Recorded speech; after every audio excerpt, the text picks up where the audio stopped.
साहित्य निधि में आज सुनिए प्रतिष्ठित हिंदी साहित्यकार सुभाष नीरव की लिखी हुई कहानी आवाज़। सुभाष नीरव जी कथाकार होने के साथ साथ एक प्रसिद्ध कवि और अनुवादक हैं। प्रस्तुत है कहानी मेरी जुबानी। मैं हूँ सीमा सिंह। पापा को कहीं बाहर जाना था। कल रात दुकान से लौटकर पापा ने बस इतना ही कहा था कि वो सुबह 7 बजे वाली ट्रेन पकड़ेंगे और परसों लौटेंगे कुछ लोगों के साथ। ये सब बोलते समय पापा का स्वर कितना ठंडा था, ऐसा लगा जैसे कुछ छिपा रहे हों। सुबह वो पापा से पहले उठ गई, पापा को जगाया और खुद काम में लग गई। अमूमन 6 साढ़े 6 बजे तक उठ जाया करते हैं। जब तक वो नहा धोकर तैयार होते हैं वो सारा कामकाज निपटा चुकी होती है। पापा 8 बजे तक निकल जाया करते हैं दुकान के लिए। 9 बजे तक वो भी कॉलेज के लिए निकल पड़ती है। पिंकी का स्कूल उसके रास्ते में पड़ता है, ये रोज़ उसे अपने साथ लाती ले जाती है वो। आज छुट्टी का दिन है। छुट्टी के दिन वो खुद को बहुत अकेला महसूस करती है। अकेलेपन का एहसास ना हो इसलिए वो खुद को घर के हर छोटे मोटे काम में जानबूझकर उलझाए रखती है। पापा के चले जाने के बाद उसने पूरे मन से घर की साफ़ सफाई की, खिड़की दरवाज़ों के पर्दे धोकर सूखने के लिए डाल दिए, दीवारों पर की धूल को झाड़ा पोंछा और खिड़कियों के शीशे चमका दिए। और तो और सीलिंग फ़ैन को भी साफ़ कर दिया और शेल्फ में इधर उधर बिखरी पड़ी पुस्तकें भी करीने से सजा दी हैं। कल कुछ लोग आ रहे हैं पापा के साथ। कुछ लोग? उसके पूरे शरीर में सिहरन सी दौड़ गई ये सोचकर। क्षणांश उसके तन और मन में गुदगुदी सी हुई और दूसरे क्षण भय और घबराहट। हृदय की धड़कनें बढ़ गईं। कैसे वो उन लोगों के सम्मुख जा पाएगी? वे क्या क्या प्रश्न करेंगे उससे? पहला अवसर है ना, वो तो एकदम नर्वस हो जाएगी। मम्मी जीवित होती तो बहुत सहारा मिल जाता। उसकी सहेली सुमन ने ऐसे अवसरों के कितने ही किस्से एकांत में बैठकर सुनाए हैं उसे। उन किस्सों की याद आते ही उसका दिल घबराने लगता है। अजीब अजीब से प्रश्न पूछते हैं ये लोग। एजुकेशन कहाँ से ली है, सब्जेक्ट्स क्या क्या थे, ये विषय ही क्यों लिया, खाना बनाने के अलावा और क्या क्या जानती हो, फिल्म देखती हो, कितनी, कैसी फिल्में अच्छी लगती हैं, वगैरह वगैरह। अच्छा खासा इंटरव्यू। उत्तर हाँ न में नहीं दिया जा सकता, कुछ तो बोलना ही पड़ता है। शायद मंशा ये रहती हो कि लड़की कहीं गूंगी तो नहीं, हकलाती तो नहीं। लड़की को जानबूझकर इधर उधर बिठाएंगे उठाएंगे, उसकी चाल परखेंगे, कहीं पाँव दबाकर तो नहीं चलती। यानी हर तरह से देखने की कोशिश की जाएगी। कई दिनों से पापा कुछ ज़्यादा ही परेशान से नज़र आते हैं। कहते तो कुछ नहीं पर उनकी चुप्पी जैसे बहुत कुछ कह जाती है। सुबह पापा के कमरे में अधजली सिगरेटों का ढेर देखकर वो हैरत में पड़ जाती है। पहले तो पापा इतनी सिगरेट नहीं पीते थे। लगता है पापा रात भर नींद से कशमकश करते रहते हैं, रात भर जूझते रहते हैं अपने आप से, अपनी अंतरंग परेशानियों से। लेकिन उसे लेकर अभी से इतना परेशान होने की क्या ज़रूरत है? भीतर ही भीतर घुटने रहने की क्या आवश्यकता है? क्या पापा अपनी चिंता को, अपनी परेशानियों को उससे शेयर नहीं कर सकते? वो जवान होने पर क्या इतनी पराई हो गई है?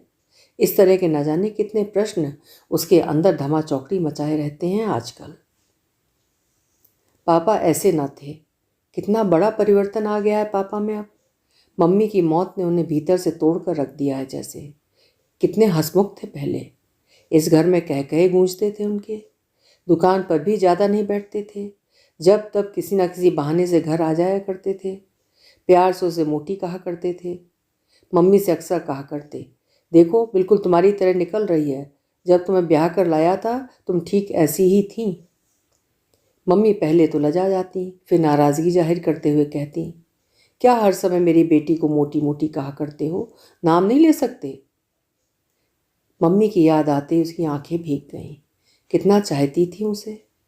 जवानी की दहलीज पर पांव रखी रही थी कि यकायक उसने मम्मी को खो दिया। वो दिन उसे भूल सकता है क्या? नहीं, कदापि नहीं।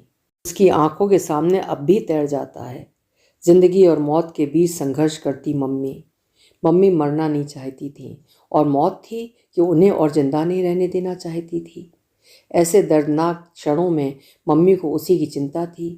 आखिरी सांस लेने से पहले मम्मी ने पापा से कहा था, देखो सुमी को अच्छे घर ब्याहना, मेरी परी सी बेटी का राजकुमार सा दूल्हा हो। पापा ने शायद तब पहली बार महसूस किया होगा कि उनकी बेटी जवान हो रही है, उसके लिए अच्छा सा वर ढूंढना है, और शायद तभी से पापा की खोज जारी है। पापा का उदास चिंतित चेहरा कभी कभी उसे भीतर तक रुला देता है। ऐसे में दौड़कर पापा की छाती से लिपट जाने और ये कहने की इच्छा होती है कि पापा, मैं अभी शादी नहीं करूँगी, अभी तो मैं बहुत छोटी हूँ। लेकिन कहाँ कह पाती है ये सब। पापा और उसके बीच मम्मी की मौत के बाद जो खाई उभर आई है, चुप्पियों से भरी, उसे वो मिटा नहीं पाती। क्या जवान होने का एहसास बाप बेटी के बीच इतनी खाइयाँ पैदा कर देता है? बस वो सोचती भर रह जाती है ये सब। मैं जल्दबाजी में कुछ नहीं करना चाहता। पापा का अस्फुट सा स्वर। ठीक है, आप अच्छी तरह सोच लें, बिचौलिया नुमा व्यक्त की आवाज़। पर निर्णय तो आप ही को करना है, दुनिया का क्या है। दबी दबी जुबान में होती इस प्रकार की बातों के कुछ टुकड़े बगल के कमरे में बैठे हुए या किचन में चाय तैयार करते समय उसके कानों में अक्सर पड़ते रहते हैं। पिछले कुछ महीनों से इन लोगों का आना जाना बढ़ा है। कौन है ये लोग वो नहीं जानती। पिछले कई दिनों से पापा कई बार मौसी और मामा के घर आए गए हैं। जितनी जल्दी जल्दी उनके यहाँ आना जाना हुआ है पिछले दिनों, पहले नहीं होता था। पापा क्यों आजकल बार बार मौसी और मामा के यहाँ आते जाते हैं? आखिर बेटी का मामला ठहरा, कोई कदम उठाने से पहले वो अपने से बड़ों की राय ले लेना चाहते हैं शायद। लेकिन ये भी सही है, पापा जब जब मौसी और मामा के घर से लौटे हैं, ज़्यादा ही थके और मायूस से लौटे हैं। कभी कभी वो सोचती है, अभी तो इंटर ही किया है उसने, घर का सारा कामकाज उसी के कंधों पर है, पिंकी की देखभाल भी उसे ही करनी पड़ती है। मम्मी की मौत के समय तो बहुत छोटी थी, वही उसके लिए सब कुछ है, मम्मी भी दीदी भी। वो चली जाएगी तो कौन करेगा घर का सारा काम? पापा तो दुकान पर रहते हैं सारा सारा दिन, शायद तब कोई आया रख लें।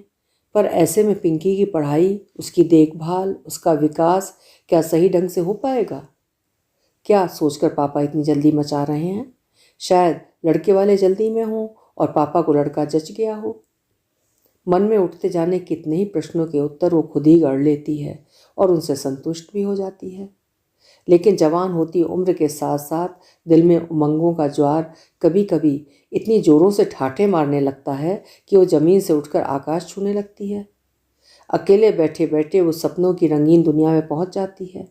लड़कियां शायद इस उम्र में ऐसे ही स्वप्न देखती हैं, अपने सपनों के राजकुमार की शक्ल आसपास के हर जवान होते लड़के से मिलाती हैं।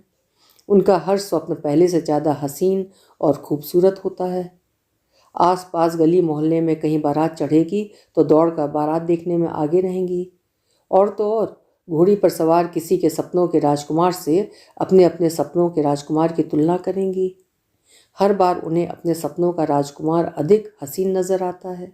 मन को एक सुख गुदगुदाता हुआ बह जाता है, ऐसा सुख जो न अपने में जज्ब किए बनता है और न ही किसी से व्यक्त किए।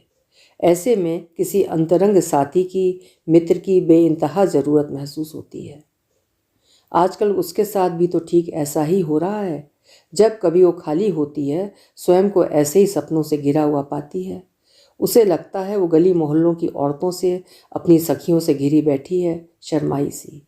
हथेलियों पर मेहंदी की ठंडक महसूस हो रही है। ढोलक की आवाज़ के साथ साथ गीतों के बोल उसके कानों में गूंजते हैं। बन्ने के सर पे सेहरा ऐसे साजे, जैसे सर पे बांधे ताज, राजे महाराजे। लाड़ो तेरा बन्ना लाखों में एक, काहे सोच करे। उसे मम्मी की याद आ जाती है। सपनों के महल जादू की तरह गायब हो जाते हैं। उसके इर्द गिर्द गीत गाती, चुहलबाजी करती स्त्रियां नहीं होती, खामोश दीवारें होती हैं। चुप्पियों से भरा कमरा होता है। सामने, ठीक आंखों के सामने, टेबल पर रखा मम्मी का मुस्कुराता चित्र होता है, बेजान।